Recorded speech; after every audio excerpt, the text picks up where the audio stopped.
It is said that about 65% of startups fail because of startup team issues, so founder issues.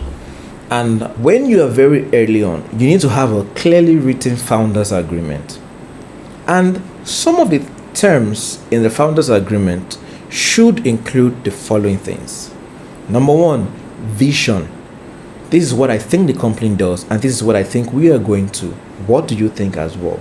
You both agree to the mission, you both agree to the product you are building. Number two, revenue share. How do we share money that comes into the company? How do we pay each other from the revenue? Number three, how do we bootstrap till we raise fund? Let us say our startup is at the early stage. How do we make sure that we have money before we get? So if I'm pulling in my own cash, if you're pulling your own cash, I don't have money to put into the company, you have money to put in the company. How do we go about that? And another important thing is, what am I supposed to do? Roles and responsibility. What am I supposed to do in this company? What am I not supposed to do in this company? Yes, founders have blurred roles, but a CTO cannot be dragging a CEO's position. There's no blurry there, right? It's clear. My job as a CEO is to do this, or my job as a CTO is to do this. There has to be clarity. If you have head of operations as COO, you have to have, this is your roles and responsibility. If anything fails here, you are the person responsible for it. As the CTO, if anything fails here, I am the one responsible. As the CEO, if we can't get customer, if we can't raise funds, there's something wrong. We know what to talk to about that. Another important thing you need to be clear about is, how do you handle your children? In a startup, the staffs are the children. I've seen founders fight about staff.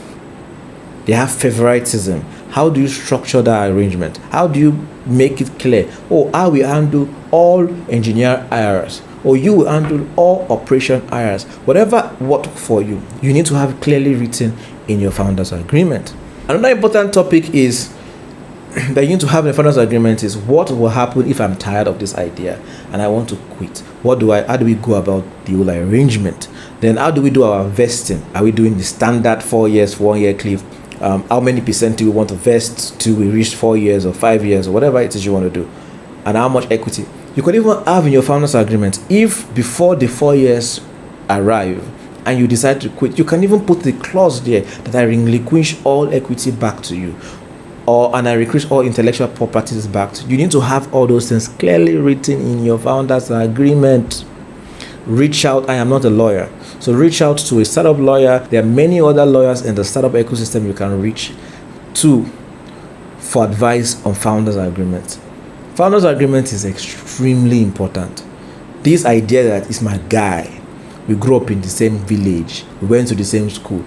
By the time adult life gets involved in your friendship, it will become clear that you wish you had founders agreement written.